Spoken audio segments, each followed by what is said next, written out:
প্রিয় সহকর্মী বিন্দু এবং আমার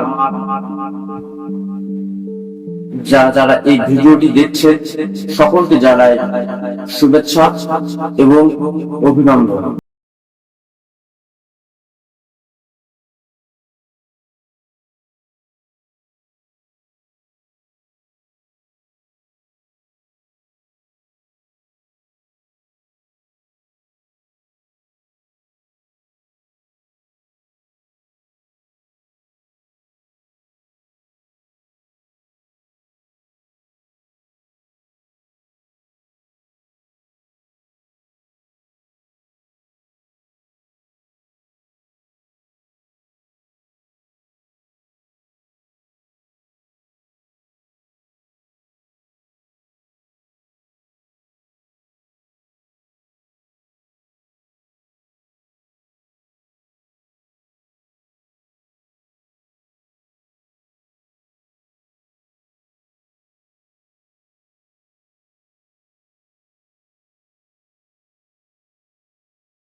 সেরকম একটি লেভেল প্লেইং ফিল্ড চাই এবং এখানে কোন রকম আতঙ্ক, নৈরাজ্যকতা, কোন প্রকার শৃঙ্খলা আর যেন সৃষ্টি না হয়, সেরকম একটি নির্বাচন আমরা চাই।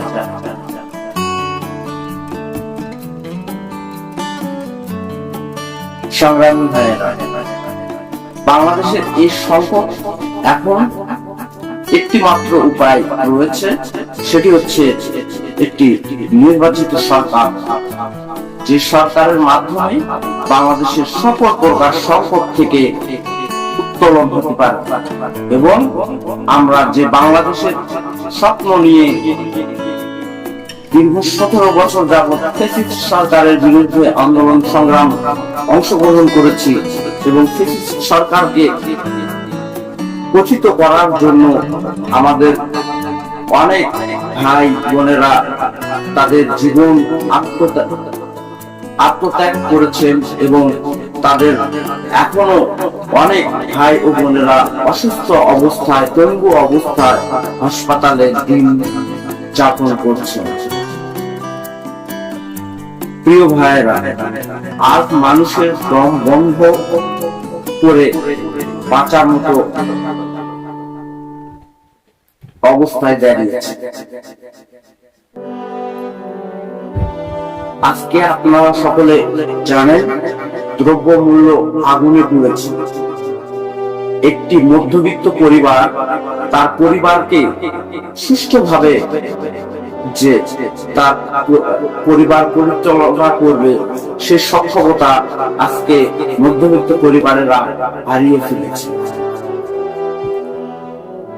এখন আমাদের দেশে হাজারো বেকার যুবক পড়ে রয়েছে। কৃষকেরা তাদের সঠিক ফসলের দাম পাচ্ছে না।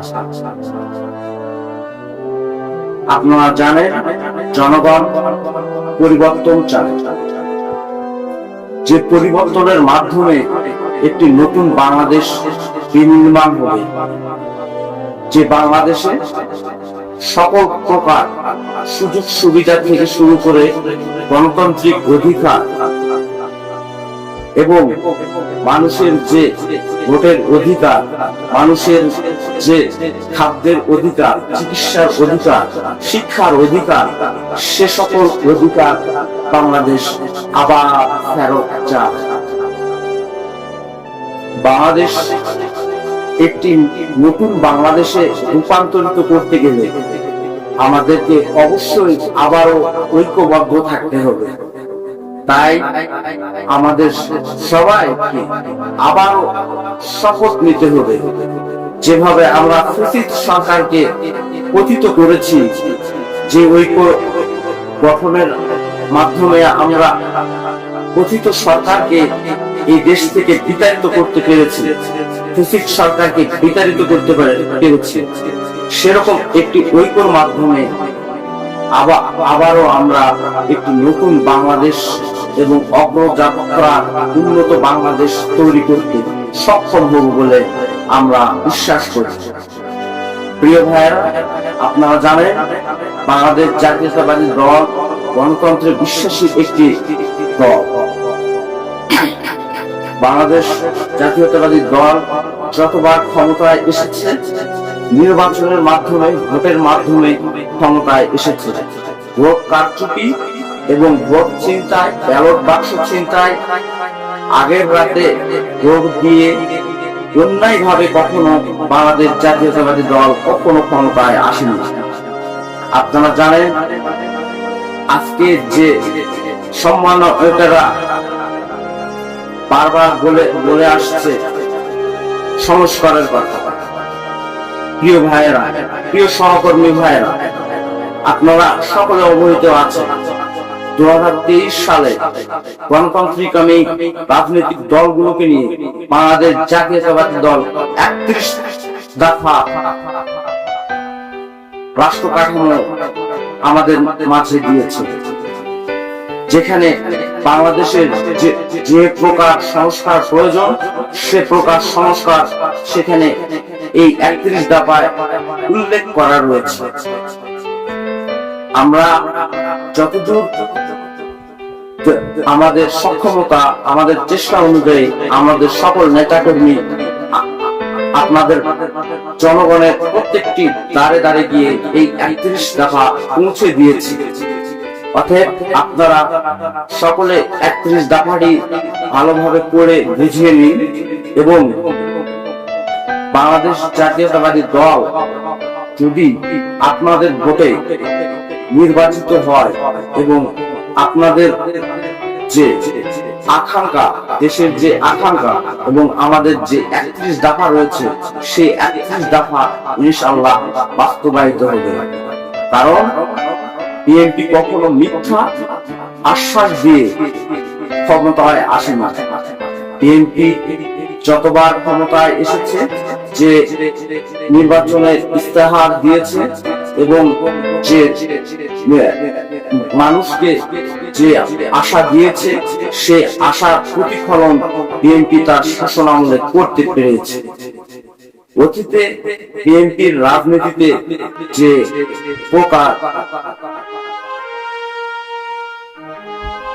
কিছু বিশৃঙ্খল অবস্থা ছিল, সেই বিশৃঙ্খলা অবস্থা থেকে এখন গোটা বিএনপি একটি ঐক্যবদ্ধ।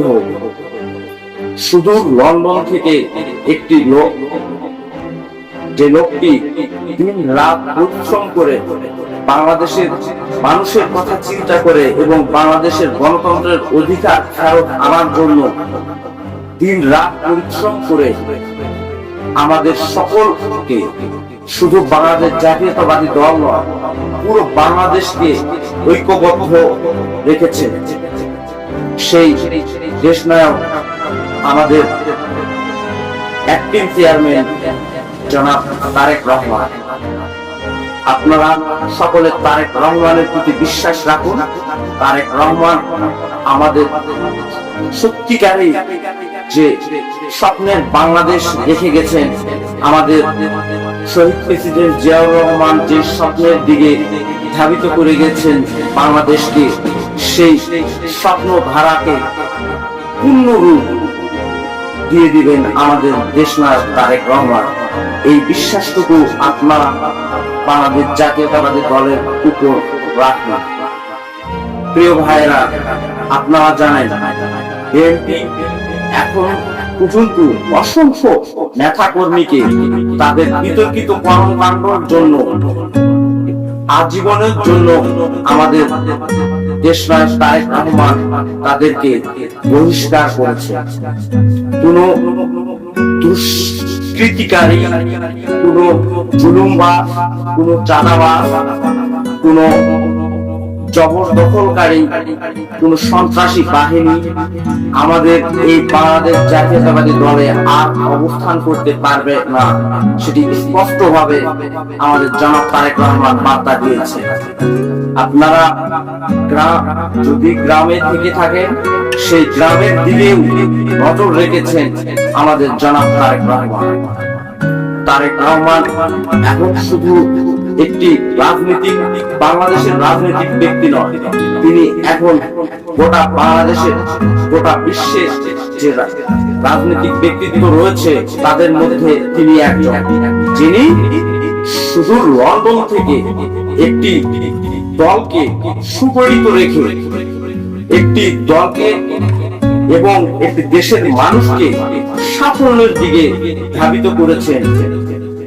সকলকে একত্রিত করে বিরোধী আন্দোলন সংগ্রামে সবাইকে অংশগ্রহণ করার যে চেষ্টা তিনি দেখিয়েছেন এবং তিনি যেভাবে সফল হয়েছেন, সেটি বাংলার মানুষের কাছে দৃষ্টান্ত হয়ে থাকবে এবং বিশ্বের মানুষের কাছে দৃষ্টান্ত হয়ে থাকবে। অতএব আপনারা অবশ্যই জনাব তারেক রহমানের বার্তা শুনেছেন এবং আমাদের যে বিএনপি নীতি নির্ধারকরা রয়েছে তাদের বার্তা শুনেছেন। তাই আপনারা সকলে, আমি এবং আমার দলের সকলে, আমরা শহীদ রাষ্ট্রপতি জিয়াউর রহমানের আদর্শ এবং তিনবারের সফল প্রধানমন্ত্রী বেগম খালেদা জিয়ার আদর্শ এবং শহীদ প্রেসিডেন্ট জিয়াউর রহমানের সুযোগ্য পুত্র দেশনায়ক তারেক রহমানের আদর্শে আমরা আদর্শিত হয়ে নতুন বাংলাদেশ তৈরি করব ইনশাআল্লাহ। তাই সকলের প্রতি আহ্বান থাকবে, আপনাদের প্রতি আহ্বান থাকবে, তারুণ্যের প্রথম ভোট গণতন্ত্রের পক্ষের শক্তি বাংলাদেশ জাতীয়তাবাদী দলের শক্তির পক্ষে হোক। গণতন্ত্রের পক্ষের শক্তি বাংলাদেশকে একটি নতুন বাংলাদেশ তৈরি করে দিতে পারে, এই বিশ্বাস আপনারা রাখতে পারেন। আমি এই বলে আজকের আমার সংক্ষিপ্ত আলোচনাটি শেষ করছি। আপনারা সকলে ভালো থাকবেন, সুস্থ থাকবেন এবং আমাদের দেশনেত্রী বেগম খালেদা জিয়া এখনো তিনি পূর্ণাঙ্গ সুস্থ হননি, তার সুস্থতার জন্য আপনাদের সকলের প্রতি আমার আহ্বান থাকবে, আপনারা আমাদের দেশনেত্রী বেগম খালেদা জিয়ার জন্য দোয়া রাখবেন এবং তিনি যেন নেক হাতে আবারও আমাদের মাঝে সেই শক্তিশালী কণ্ঠে এবং আপসীন নেতৃত্ব আবারও যেন দিতে পারে, এই প্রত্যয় রাখতেছি। বাংলাদেশ জিন্দাবাদ, শহীদ জিয়া অমর হোক, তারুণ্যের অহংকার তারেক রহমান জিন্দাবাদ, বাংলাদেশ জাতীয়তাবাদী দল জিন্দাবাদ।